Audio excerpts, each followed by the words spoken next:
¿Qué tal, amigos? Bienvenidos a un nuevo programa de Interés Mutuo, un programa con mucha información, pero sobre todo la que te interesa a vos. Y como hacemos habitualmente, quiero presentarles a mi amiga. ¿Cómo te va, Cele? Hola, Rodrigo, pero estoy muy bien, estoy contenta, feliz, por supuesto, porque estamos comenzando a transitar otro nuevo programa de Interés Mutuo. Otro nuevo programa con mucha temática para desarrollar. Aparte, seguimos recorriendo el país con nuestras cámaras, pero antes que nada, vamos a presentarnos. Nos presentamos, ahora sí, de esta manera se presenta Interés Mutuo.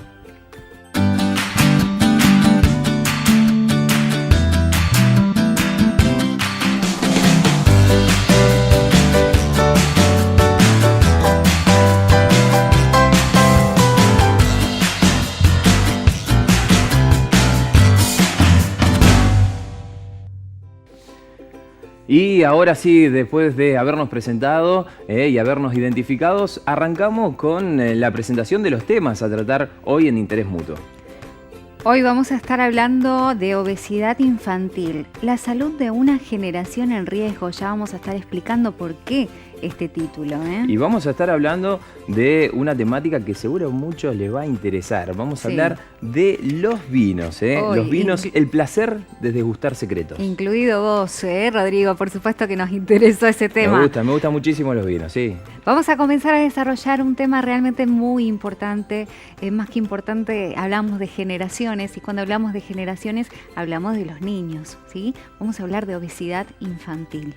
Exactamente, vamos a hablar de obesidad infantil, un tema que nos ocupa y nos tiene que preocupar.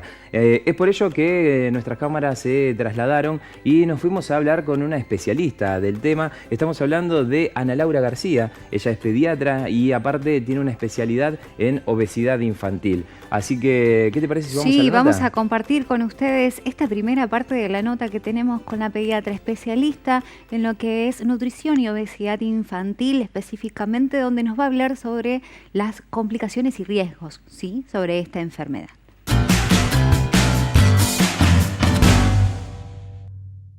La obesidad es en sí misma una enfermedad en realidad, porque está asociado a un montón de otras enfermedades, y cuando comienza en la infancia es además una problemática. Preocupa en sí misma por los problemas que produce de salud en el niño y también por los problemas y los riesgos que tiene a futuro. La obesidad es un aumento del tejido adiposo, ¿sí? Así se la define, es un exceso de tejido adiposo que daña la salud y está siempre asociado al aumento de peso. Se lo define así, y con el peso y la talla en los niños se saca el índice de masa corporal, que es la relación del peso para la talla, y de acuerdo al sexo y de edad uno lo clasifica y de acuerdo a eso sabe si está en sobrepeso o en obesidad, ¿sí? Además, el niño, como está en constante crecimiento y su talla también va en aumento, el peso también va en aumento en los niños, pero cuando el peso es mucho más lo que aumenta para lo que debe aumentar cada año y para relación a su talla, es cuando debe alertar y preocupar al pediatra. ¿Y por qué estamos tan preocupados? No solo porque en los niños se está viendo que la prevalencia está creciendo muy fuertemente en todo el mundo y en el país también, sino porque además se están viendo, y cada vez a edades más tempranas, problemas asociados a la obesidad, lo que llamamos enfermedades crónicas no transmisibles. ¿Qué son estas enfermedades crónicas? Lo que antes se veía o se asociaba mucho en el adulto, ¿sí? La diabetes tipo 2, la hipertensión, problemas coronarios, problemas articulares también, de las rodillas, de las piernas, problemas de depresión, problemas psicológicos, psicosociales, los niños también particularmente problemas de adaptación en la escuela, daña mucho también su autoestima. Y bueno, problemas también se asocia a hígado graso o esteatohepatitis no alcohólica, que se le llama, que con el tiempo, es la acumulación anormal y excesiva de grasa en el hígado, lleva también a un daño, a una cirrosis y daño hepático con los años. Entonces son problemas que son serios y muy importantes para tenerlo en cuenta. Y todas estas enfermedades que nosotros las aglomeramos como síndrome metabólico, que son la diabetes, la hipertensión, las alteraciones del metabolismo de los lípidos y la obesidad en sí, todo lleva a mayor riesgo de problemas cardiovasculares o coronarios o de obstrucción de todas las grandes arterias, que con el tiempo puede hacer problemas de ACV, ¿sí? Accidente cerebrovascular, o problemas coronarios, infartos, muerte súbita. Esto se llega a ver en chicos, a lo mejor a los 30, o el pronóstico es que puedan tener este tipo de problemas a los 30, a los 40 años. Entonces, por eso también se está diciendo hoy que los pronósticos son de que los niños de hoy van a vivir menos que su generación anterior de padres, porque todos estos problemas van creciendo, cada vez los vemos más, y es algo muy difícil de parar.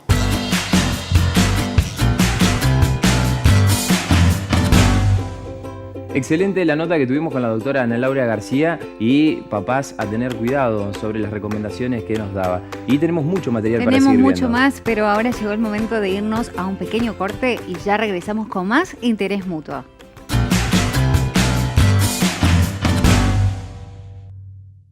Jerárquicos Salud. Asociate llamando al 0800-555-4844. Jerárquicos Salud. Más de 20 años brindando servicios de salud. Y continuamos ahora sí con este segundo bloque de Interés Mutuo, donde estamos hablando de un tema realmente muy lindo de aprender, de conocer, del por qué es importante controlar la alimentación de nuestros hijos cuando hablamos de obesidad infantil. Un tema que todos los papás tenemos que atender y tener en cuenta. Seguimos charlando, ¿sí? Viene la segunda parte de la nota que tuvimos con la pediatra especialista en obesidad infantil, Ana Laura García. En esta parte de la nota ella nos habla de los tratamientos que tienen que llevarse a cabo y de cada particularidad que tienen que tener. Así que si les parece, vamos a la nota con la pediatra Ana Laura García.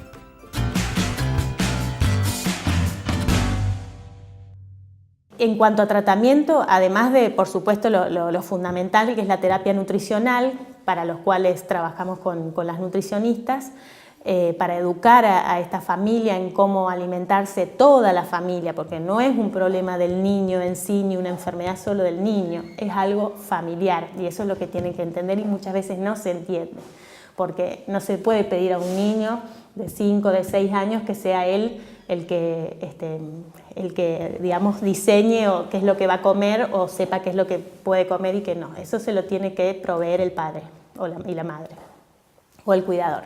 Entonces, una, trabajar con la terapia nutricional, otra también estimular para que puedan hacer actividad física, algo programado, algo que para los niños, que sea algo que les guste, ¿sí? No algo como obligación, porque también va al fracaso.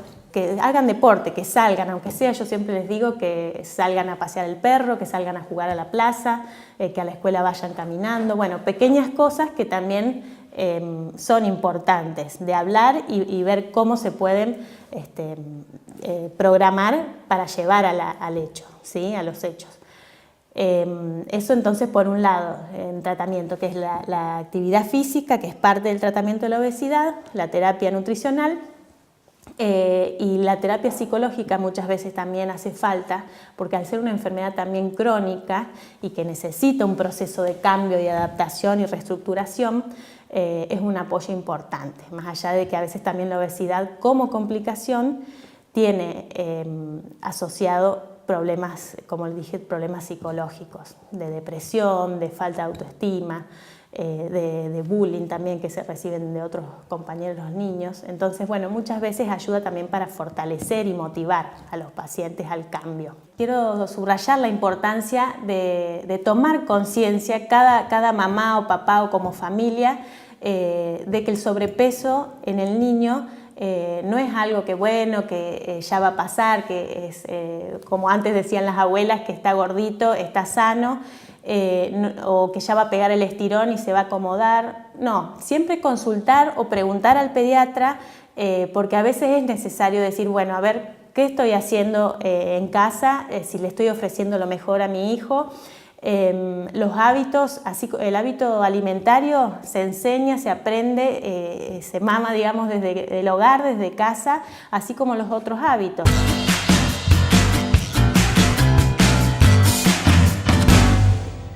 Agradecemos habernos atendido y vernos las puertas de su clínica, su consultorio, a la doctora Ana Laura García. Y bueno, obviamente son recomendaciones que tenemos que tener en cuenta como padres y no es un tema menor. No, no, por supuesto. Pero seguimos hablando de nutrición infantil y de esta enfermedad que es la obesidad infantil.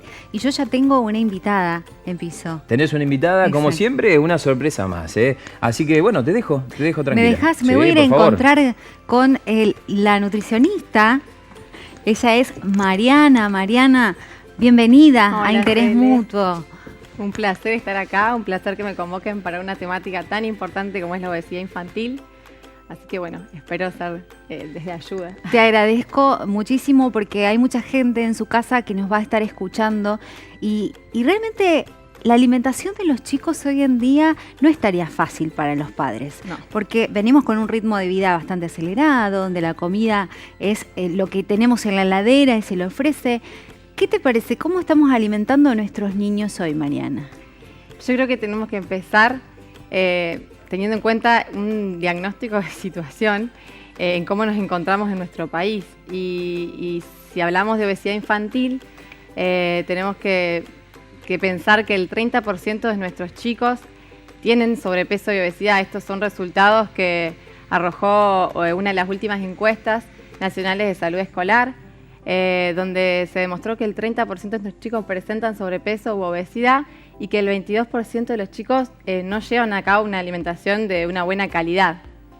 Entonces yo creo que esto tiene mucho que ver con que, como vos decís, desde ya hace décadas y mucho más en los últimos años, se produjo una modificación en nuestro patrón alimentario, tanto de los adultos como de los chicos, porque indudablemente repercute la alimentación del adulto en la del niño, tanto en la calidad como en la cantidad de la alimentación, de los alimentos que consumimos diariamente. Y esto se ve reflejado en lo que vos decís, o sea, el porcentaje de chicos con pesos para su edad y pesos para su talla cada vez mayores. Y ahí es donde tenemos que empezar a preocuparnos y empezar a trabajar. Pero yo creo que es fundamental que pensemos que para que un chico coma bien, tenemos que empezar los adultos a pensar qué es comer bien. Claro, es una tarea conjunta, ¿no? Conjunta. Papás y nenes, no solamente cómo alimento a mi hijo, sino cómo me alimento yo y qué le voy a ofrecer. Totalmente, porque siempre tenemos que pensar que un chico no tiene autonomía alimentaria, no sabe elegir qué es bueno o qué es malo para comer.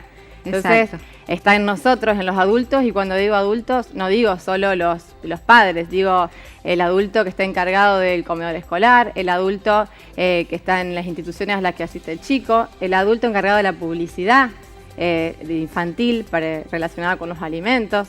A eso me refiero con adulto. Claro. Que tenemos que empezar nosotros por saber qué es comer bien. Exacto, es toda la sociedad entera, ¿no es cierto? Entera. Enfocada. Uno de los puntos importantes que seguramente todo papá se debe estar replanteando en este momento, ¿cómo hacemos con la escuela? Porque en casa podemos mantener un orden alimentario, darle y ofrecerle lo que el chico nutricionalmente puede llegar a necesitar.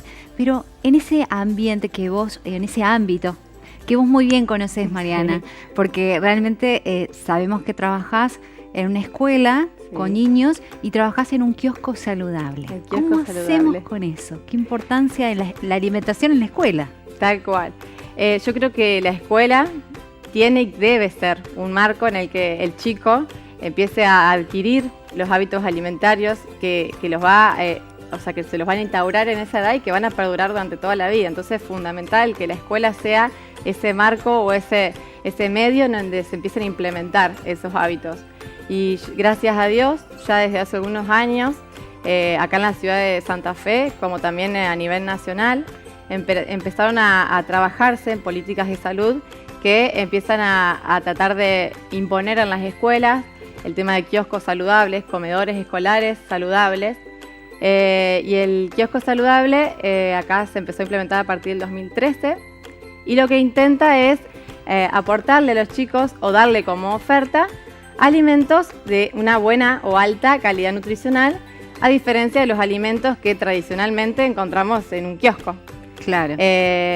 Por ejemplo, en nuestro caso, nosotros ofrecemos a los chicos cereales, lácteos, galletitas, pero todo en porciones medidas que es la porción que el chico tiene que consumir en un momento del día, que es una colación a media mañana. Claro, no más de esa colación en medida justa para no excederse justamente. Y productos que no tengan alto contenido de sodio, ni grasa, ni azúcar. Tratar de ofrecerle a los chicos como primeras opciones bebidas que sean agua o reducidas en azúcar. Darle opciones saludables y tenerlas como una primera opción, porque si lo que hacemos es tratar de tener estos alimentos, pero tenemos como una primera oferta otro tipo de alimentos más ricos en grasa, en sodio y en azúcar, obviamente el chico va a elegir la opción que está acostumbrado a ver, porque no es que el chico no sabe elegir o no le gusta lo sano, sino que el chico está acostumbrado a esa oferta. Y yo creo que tenemos que empezar a pensar en educación alimentaria para todos. Desde casa, desde la escuela. Yo creo que lo que tenemos que lograr es una capacidad, que el chico tenga la capacidad crítica de elegir una alimentación saludable y que esa alimentación saludable pueda ser perdurable en el tiempo, porque si nosotros le imponemos a un chico, mira, hoy tenés que comer manzana, mañana tenés que... El chico lo va a hacer tal vez, pero no bajo presión o no va a perdurar. No vamos a lograr que sea una objetivo. cultura, ¿no? Que uno vaya adquiriendo ciertos hábitos familiar, el entorno realmente entero de la familia, porque hoy por hoy los niños nos encontramos con que los dejamos con los abuelos, con los tíos, y bueno, todos tenemos que colaborar en esta alimentación. Tal cual. Mariana, te agradezco muchísimo tu visita, seguramente te vamos a estar convocando porque tenemos más para desarrollar sobre este tema. ¿Sí? No, muchísimas gracias a ustedes por la convocatoria y bueno, ojalá podamos seguir trabajando todos juntos para prevenir y no tener que tratar esta enfermedad. Exacto. Bueno, ahora nos vamos a ir con Rodrigo, que ya se encuentra del otro lado del estudio, para darnos también, para dejarnos en claro algunos de los consejos que tenemos preparados. Muchísimas gracias, Ele, y bueno, felicitarlos, muy buena la entrevista con la licenciada Mariana Guifrey. Realmente muchos tips y sugerencias a tener en cuenta, pero nosotros tenemos las nuestras para pasártelas a vos. Una de las sugerencias que te damos desde Interés Mutuo es darles un desayuno saludable antes de acudir a la escuela. También tenés que tener cuidado en fomentar la ingesta de frutas y verduras diariamente. Otro tip a tener en cuenta puede ser reducir el consumo de golosinas, gaseosas y bebidas azucaradas en los niños. Utilizar también frutas como postre en lugar de golosinas. Ojo papá con las golosinas en este caso. Y también, como último tips o sugerencias te podemos decir, reducir el consumo de hamburguesas industriales, fiambres y otros embutidos. Son algunas de las sugerencias, algunos de los tips que te damos desde nuestro programa para que lo tengas en cuenta y cuides la salud de tu hijo. Ahora te propongo una pausa muy corta y al regreso venimos con el tercer y último bloque de Interés Mutuo.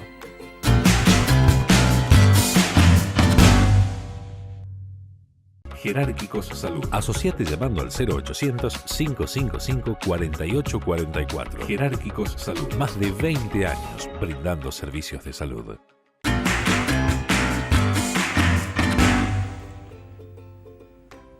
Bueno, y comenzamos ahora sí a transitar por este tercer bloque de Interés Mutuo, y como están viendo ya en las imágenes, que dejé que las imágenes circulen solas, tenemos un vino, Rodrigo. Nos empezamos a relajar, nos empezamos a sentir cómodos porque, como te comentábamos al inicio del programa, viene un tema que seguramente va a interesar a muchos de los televidentes. Vamos a hablar del vino, ese placer de degustar sabores. Ahí está, el placer de degustar sabores, pero para poder degustar este sabor tan particular, tan especial, tenemos que conocerlo. Totalmente. Y para conocerlo nos fuimos a Buenos Aires a encontrarnos con realmente un conocedor de vinos, con un sommelier, Martín Bruno. Es uno de los mejores del mundo, está prácticamente uno de los mejores del país, de Argentina. Exactamente, y como te decía Celeste, hay que saber comprender el vino, el origen, saber degustarlo. Hay muchas variedades, pero justamente Martín Bruno lo que nos va a indicarnos, que nos va a enseñar, es derribar un poco los mitos y los problemas que surgen a través de cuando pedís un vino o te sentás en un restaurante y decís, dame un vino. En ese momento hay sugerencias que él te va a dar y te va a desmistificar también. Así que vamos a esta excelente nota.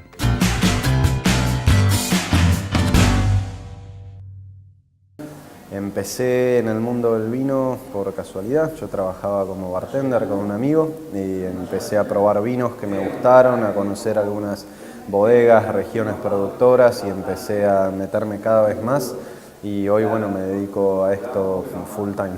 Tuve la oportunidad de presentarme a diferentes concursos en Argentina, en un concurso a nivel americano, también la Asociación Argentina de Sommeliers tuvo la enorme tarea de organizar el concurso mundial de sommeliers que se hizo este año en Mendoza.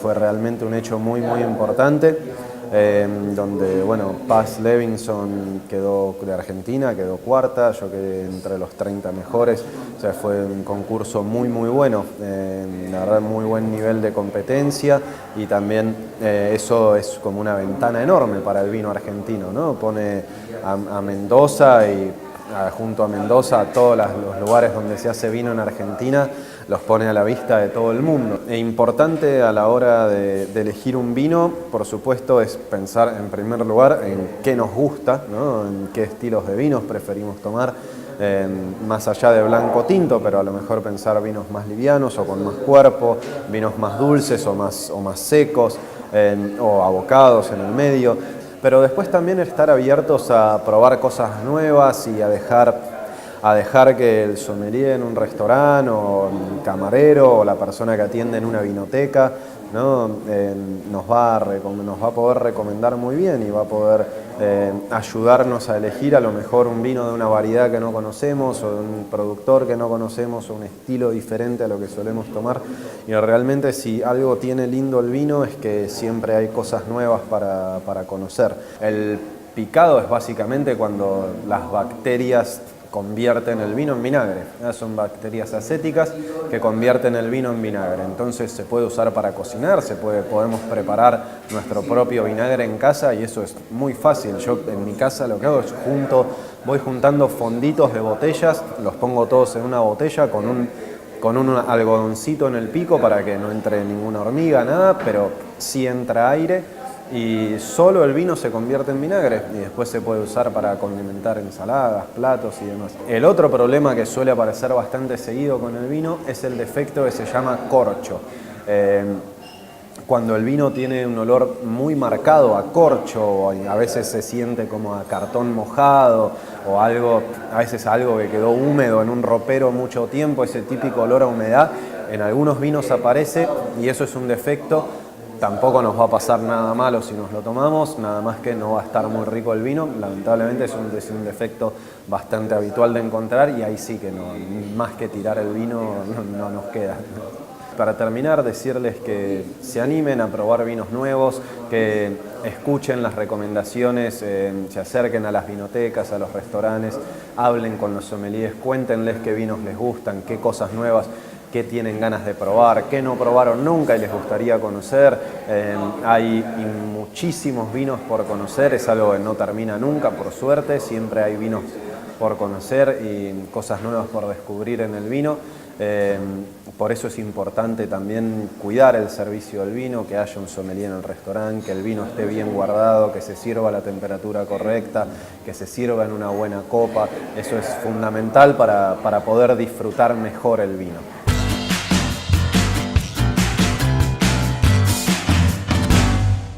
Muy interesante la nota que tuvimos con Martín Bruno y agradecemos la predisposición en habernos brindado algunos de los tips a tener en cuenta al momento de elegir un vino. Pero seguimos investigando. Seguimos, y más que investigando, te digo, viajando. Seguimos viajando por el país. Viajamos a la localidad de Mendoza, más precisamente nos fuimos a Coquimbito, donde se encuentra la bodega La Rural, que se fabrican los emblemáticos vinos Rutini. Sí, allí tuvimos el agrado de que nos recibiera María del Pilar Fontana. Ella es realmente la de Relaciones Institucionales, Públicas del Museo del Vino, ¿sí? Uno de los únicos prácticamente en el mundo de su especie. No existen museos del vino y lo pudimos encontrar en la bodega La Rural. Así que compartimos esta nota que tuvimos con Pilar Fontana, donde nos cuenta un poco la historia, ¿sí?, de la bodega y este lugar emblemático, como es el Museo del Vino.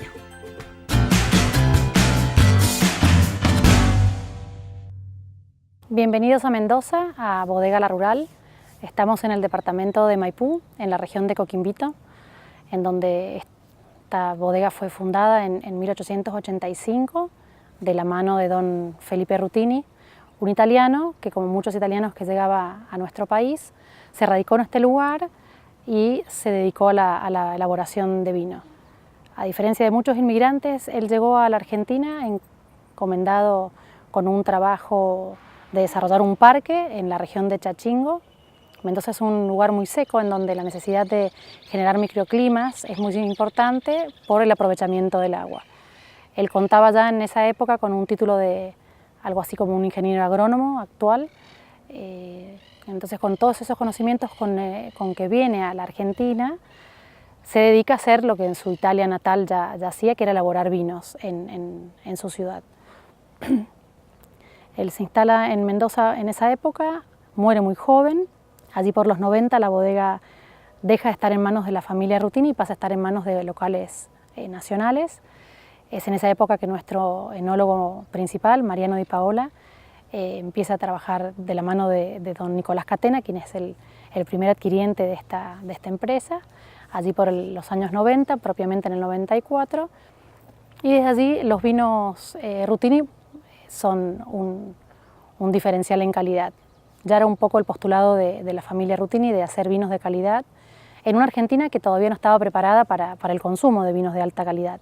Y volviendo un poco al lugar que les quiero contar y mostrar en esta oportunidad, es hacerles ver este gran museo del vino que reúne más de 5.000 piezas de museo que nace de la mano de la familia Rutini, de la mano de don Felipe Rutini, y sigue a lo largo del tiempo muy comprometidos con esta cultura del vino, ¿no? Para los mendocinos es muy normal, para varios haber nacido muy cerca de un viñedo o tener la conducta del consumir vino más de una vez en el día tal vez.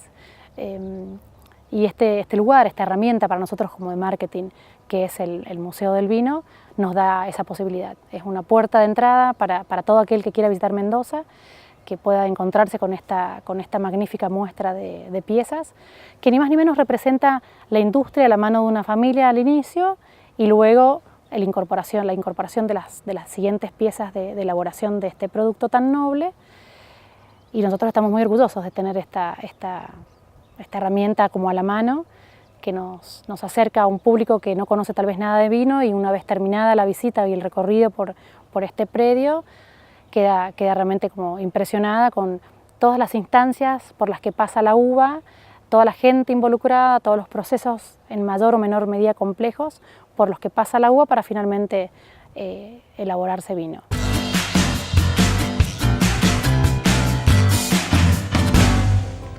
Agradecemos a la bodega La Rural y obviamente a Pilar Fontana por habernos abierto las puertas de ese lugar emblemático.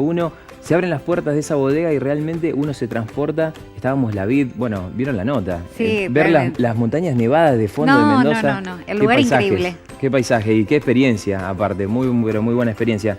Pero llegó el momento de comenzar a despedirnos porque estamos llegando al final de otro programa más de Interés Mutuo. Exactamente, y como siempre te decimos, queda la vía de comunicación abierta con la producción del programa Interés Mutuo, y obviamente estamos esperando que vos nos sugieras comentarios, nos sugieras alguna nota o que nos invites a alguna nota interesante que haya en tu pueblo o ciudad. Así que acordate, interesmutuo@jerarquicos.com. Y nosotros los esperamos la próxima semana para seguir construyendo este espacio.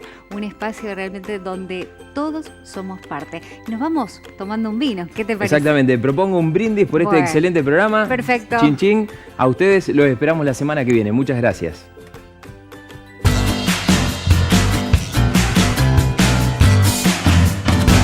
Jerárquicos Salud. Asociate llamando al 0800-555-4844. Ingresá a nuestro sitio web jerarquicos.com o descarga nuestra aplicación Jerárquicos Móvil. Jerárquicos Salud. Más de 20 años brindando servicios de salud.